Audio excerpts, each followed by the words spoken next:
Standing at the door to the clinic, her faith almost completely diminished, she paused to say, "Father, forgive me for this sin I'm about to commit." A protester noticed her hesitancy and shouted, "Can't you hear your baby screams? Mommy, please don't kill me." She gave the protester a solemn look and responded, "I wouldn't have to if the suicide attempt had gone accordingly." She went inside and tried to wait patiently. She was uneasy, reflecting on the obvious signs that were previously unseen, how his and her mother could have passed for each other, how his and her eyes were the same almond shape, same heather gray color. Being the overanalyzer that she was, she turned over one scenario after another, but her mind wouldn't allow her to go as far as to think her best friend turned lover would be revealed to her as her long-lost half-brother. She remembered when she met him what set him apart. He had a heart of pure gold, a bold presence, the essence of what a real man should be.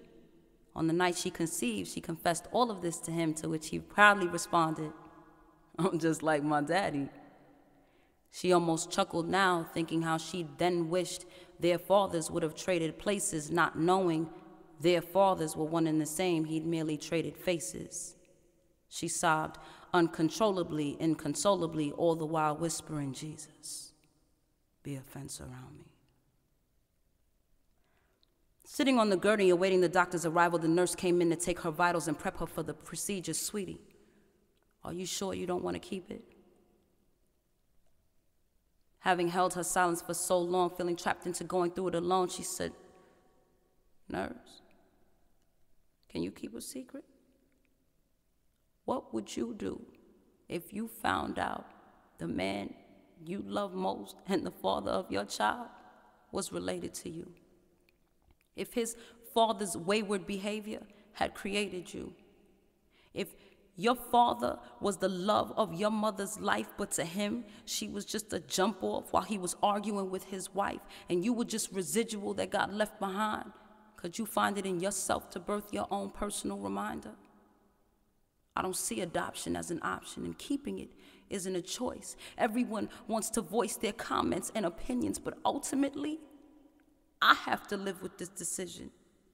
And to make matters worse, we found out the night we announced our engagement. We were there to discuss wedding arrangements. Instead, I'm meeting my milk carton parent, a parent who never wanted me, but apparently gets the privilege of deciding my destiny. And I asked God, how could this be? I've been a faithful servant, so why is this happening to me? The nurse intervened, saying, "That's why I don't believe." She ceased her seemingly disoriented rant and asked the nurse, "In what? God? God may have given me these circumstances to deal with, but he didn't make my life hard. He freely gave us free will, and my father willed himself free of me. I wish my decision was that easy." Procedure completed, feeling completely defeated, she returned home to be greeted with a heated discussion on whose fault the situation was and wasn't. Worn out and disgusted, she said, "I'm so sorry to interrupt, but I've had enough. This injustice was scripted by one man's promiscuity and irresponsibility. As a baby, you abandoned me. As a woman, you made me guilty of murder in the first degree."